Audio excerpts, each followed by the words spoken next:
Olha, com muita alegria que nós iniciamos hoje aqui mais um programa Semeando Saúde. E o tema hoje é muito especial, porque hoje nós vamos falar do Setembro Amarelo, prevenção ao suicídio, um mês de prevenção.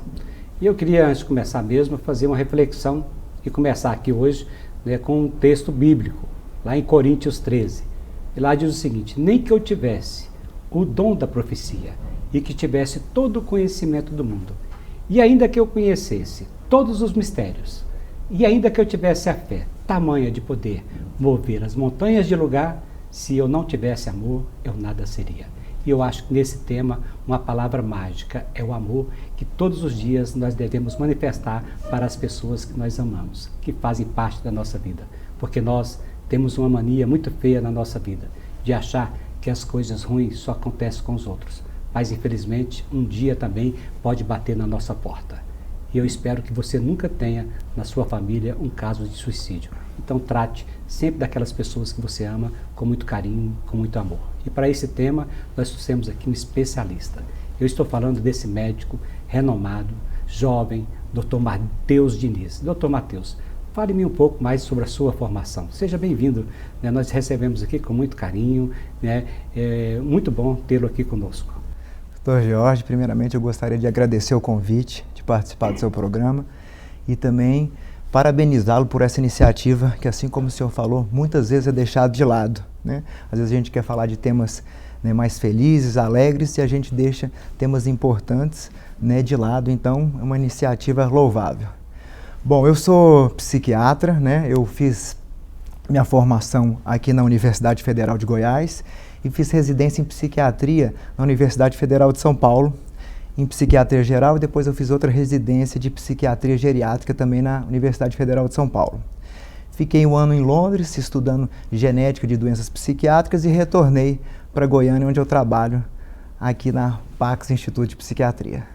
Um grande currículo, né? Não sei se você sabe, telespectador, mas hoje no mundo nós temos estimativamente 700 mil casos de suicídio por ano, né, doutor? E no Brasil, cerca de 14 mil pessoas tiram a vida pelo suicídio. Doutor, quais são as principais causas que levam ao suicídio? Existem muitas causas de doenças mentais que facilitam, que levam a isso também, Qual o seu parecer sobre esse tema tão importante? Então, tem até um professor grande estudioso de suicídio, que é um suicidologista, que é Humberto Correia, ele sempre fala, para problemas complexos não existem explicações simples. É uma explicação complexa, mas isso que o senhor tocou no assunto talvez seja o mais importante. A gente tem estudos que falam assim que 98% das pessoas que cometeram suicídio tinham alguma doença psiquiátrica. Aí você vai me perguntar, e esses outros 2%? Na verdade, não foram identificados, não quer dizer que tenham ou não tenham. Mas a gente tem como principal causa a doença mental.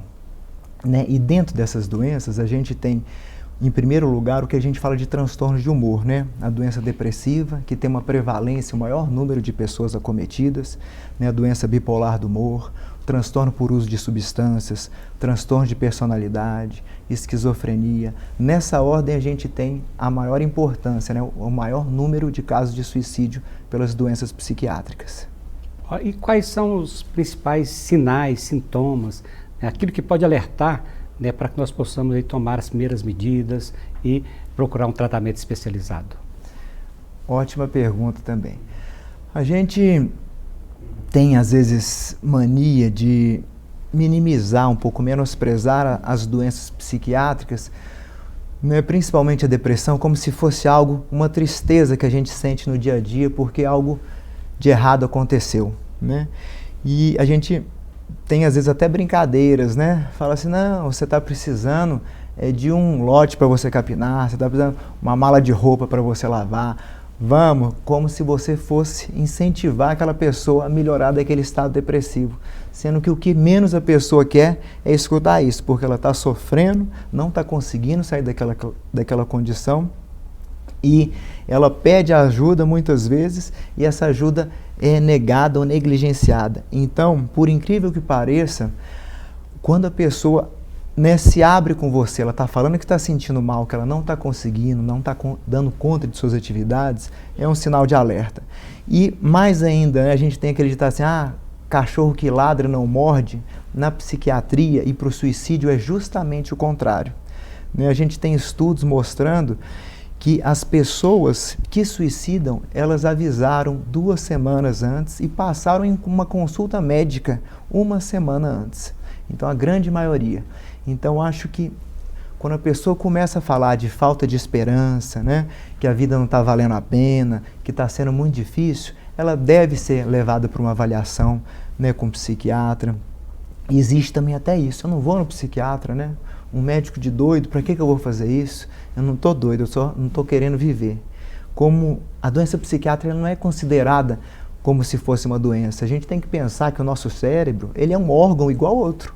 A gente admite a gente estar com pneumonia, uma bactéria no pulmão, admite estarmos com arritmia, o coração não está batendo no ritmo normal, mas uma doença que altera os nossos neurotransmissores, que faz a gente ficar sem condições, né? Dificuldade para pensar, para executar as tarefas, sem disposição, com ideias negativas, baixa estima, a gente acha que isso não é uma doença.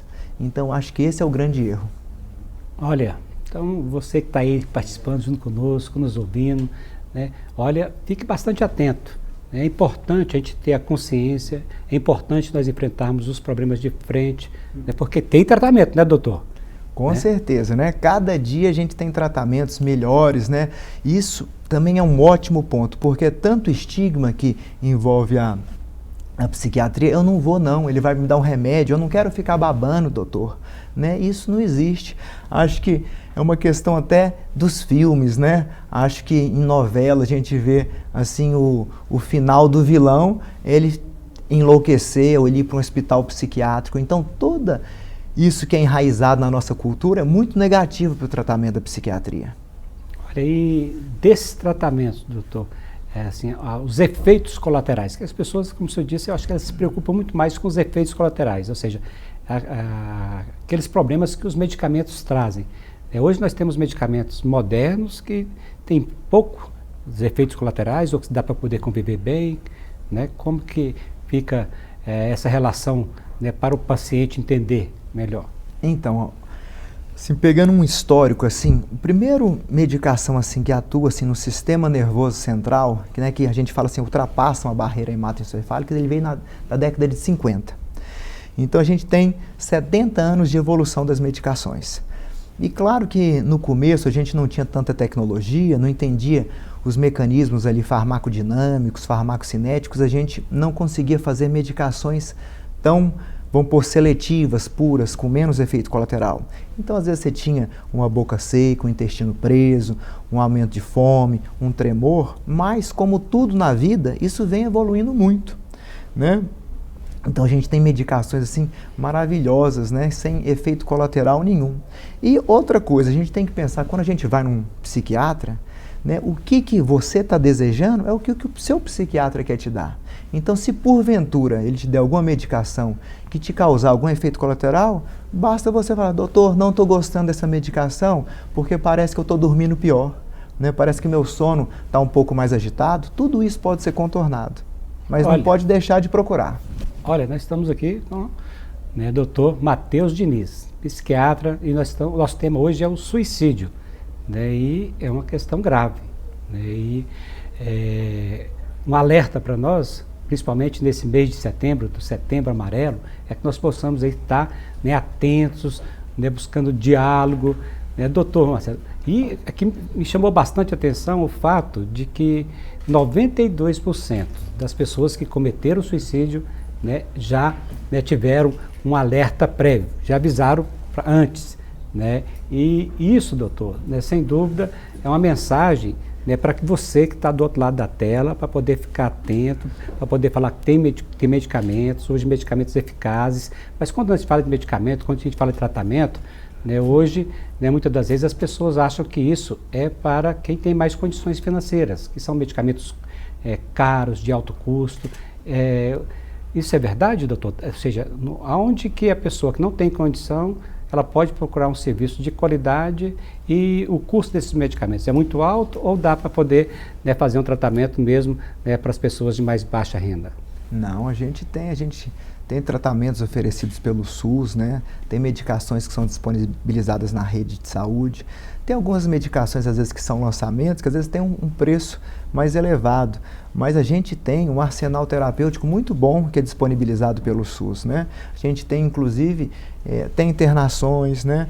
Eu trabalho nesse hospital, assim, a gente tem atendimento ambulatorial, né, pelo SUS, tem internação pelo SUS. Então, a gente tem uma rede que consegue atender a necessidade dos pacientes. Agora, o que é fake e o que é fato nisso tudo? Conta para nós aí, fala um pouco dessa experiência, porque hoje a internet só fala isso, é fake, é fato, né, e todo mundo fica naquela dúvida, né? Fala um pouquinho para nós sobre o que é fake e o que é fato, né, nessa superstição, com relação ao suicídio. Então, na verdade, o suicídio, ele é uma pandemia, né? A gente tem um suicídio a cada 40 segundos no mundo. Então, são taxas, assim, astronômicas. E no mundo inteiro, se a gente pega, a gente está tendo uma redução do número de suicídios. Mas o Brasil, inclusive, é citado, assim, nominalmente, né, como um dos países que mais tem aumentado o número de suicídios. E também existe uma tendência grande de aumento de suicídio nos adolescentes, né, crianças e adolescentes no Brasil. Então, tudo isso, às vezes o pessoal fala assim que acha que é um exagero, está chamando a atenção para isso, mas não é de jeito nenhum. A gente tem as doenças mentais, por exemplo, a prevalência, né, da pessoa ter depressão ao longo da vida, de 20%, uma prevalência muito alta. A gente tem menos de 1% de pessoas que procuram tratamento para depressão. Se a gente pega até às vezes uma doença mais grave, esquizofrenia, que chama atenção, uma doença que traz delírios e alucinações, a gente tem só 10% das pessoas com diagnóstico de esquizofrenia sendo tratadas. Então a gente tem muito, né, que melhorar nossos serviços, melhorar o atendimento, melhorar a informação que a gente disponibiliza para a população, para a gente conseguir reverter. A gente não tem, né, políticas públicas para contenção do suicídio. Essa campanha, ela é relativamente recente, uma campanha da Associação Brasileira de Psiquiatria, e se eu não me engano, ela é de 2013. Então, pensa, né? Suicídio existe desde que o mundo é mundo, né? Existem relatos na antiguidade, 5.000 anos antes de Cristo, de suicídio, e a gente não tem uma política efetiva para tratar. Uhum.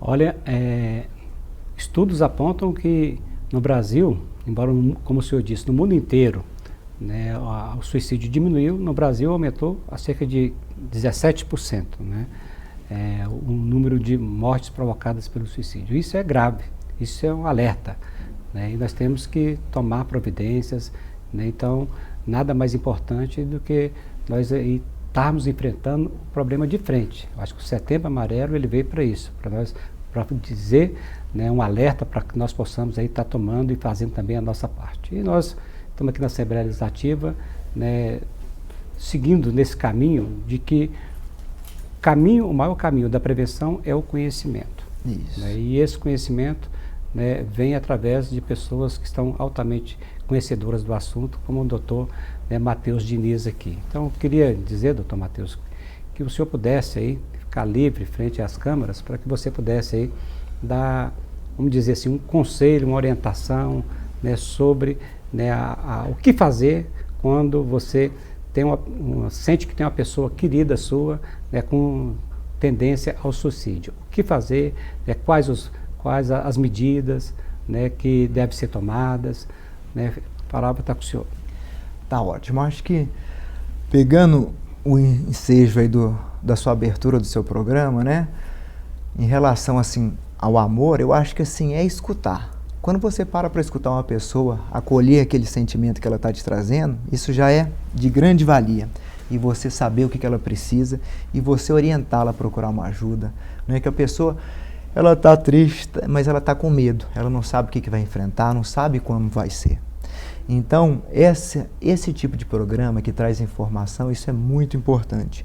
Então, a gente tem que saber assim os fatores de risco, né? A gente sabendo assim, a gente sabe que o homem ele suicida de 3 a 4 vezes mais que as mulheres, apesar de que as mulheres tentam de 3 a 4 vezes mais que o homem.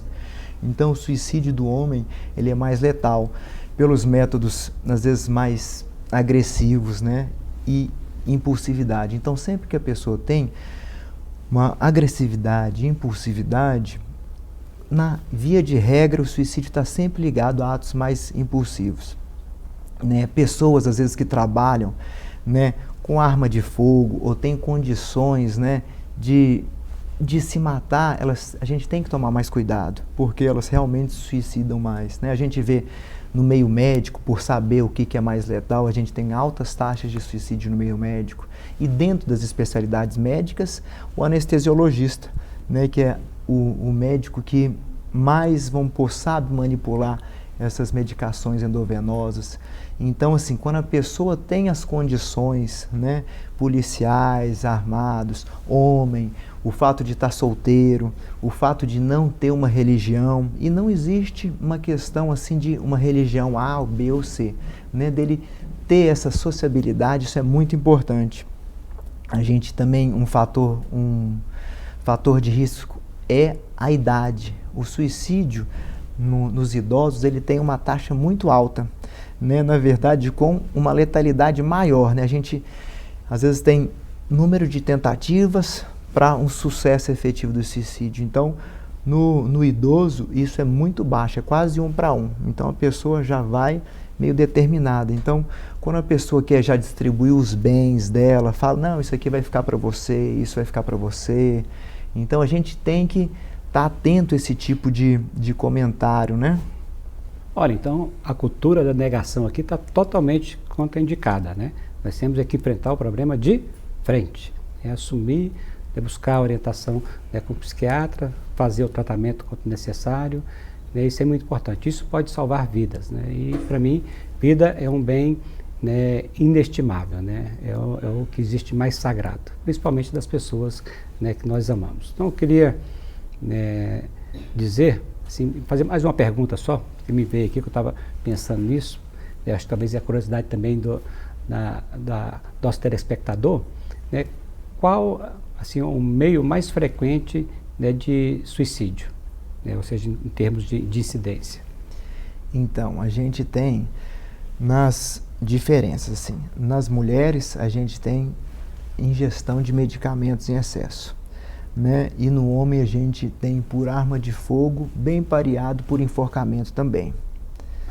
Dizem que tem mas para mim é até fake que, olha, a pessoa nem queria suicidar não, mas ela buscou enforcamento, aí ela perdeu ali a respiração e veio a falecer. Geralmente, o que você acha dessa afirmação? Na verdade, assim, quando a pessoa chega assim, a tentar suicídio, ela está sem esperança que ela possa sair daquela situação. Mas isso existem, né, estudos assim que quando a pessoa tentou, o que estava sentindo e depois a gente vê que é uma falta de esperança. Quando a pessoa assim está com desesperança, é um marcador muito importante. Então, o que a gente deve sempre fazer, sempre questionar. A gente fica falando assim, não comenta no assunto não, porque isso pode ser pior. E na verdade, muitas vezes a pessoa quer que aquilo ali seja dito, né? Então, quando a pessoa, essa questão da diferença assim, de enforcamento, quando a gente tem uma tentativa por enforcamento, são tentativas mais graves e que realmente assim, a pessoa já estava mais predeterminada. E essa característica da impulsividade, que ela é marcante, não tem. Só uma coisa interessante, assim, algumas políticas de governo, por exemplo, nos Estados Unidos, os estados onde é liberado você comprar uma arma, só do fato da pessoa assim, você quer comprar uma arma, você vai na loja hoje. Não, hoje você não vai poder comprar não. Você volta daqui 3 a 5 dias que você vai poder comprar essa arma. Só de se fazer isso, o número de suicídios diminui demais, porque a gente vê esse fator aí da impulsividade, né? Então, outra coisa que também é importante, às vezes a gente falando assim de enforcamento, outras coisas, O modo como isso é comunicado, é veiculado, também é de extrema responsabilidade, porque às vezes a gente vê mídias mais sensacionalistas mostrando onde que um ator famoso cometeu suicídio, a gente vê que logo depois uma série de suicídios da mesma maneira ocorre. Né? Então a gente tem que sempre estar atento com essas características também. Então, Matheus, foi muito bom, excedemos o horário, vocês nos perdoem, mas suas considerações finais. Então, agradecer mais uma vez a oportunidade e sempre que você estiver precisando, né, tiver com algum problema, não deixe de procurar ajuda. Se você tem um conhecido, um amigo, um familiar, ajude a procurar ajuda, que isso aí pode salvar a sua vida. Doutor Matheus Diniz, muito obrigado pela participação, né, e que nós possamos aí continuar, né, com a nossa missão, né, de poder cuidar das pessoas. Né, e é por isso que nós desenvolvemos esse programa aqui na Lego, na Assembleia Legislativa do Estado de Goiás, né, Semeando Saúde, para que assim nós possamos, no caminho certo, né, levar conhecimento para que as pessoas tenham a oportunidade, né, de fazer um tratamento adequado. Esta é a nossa missão. Um grande abraço a todos e até breve.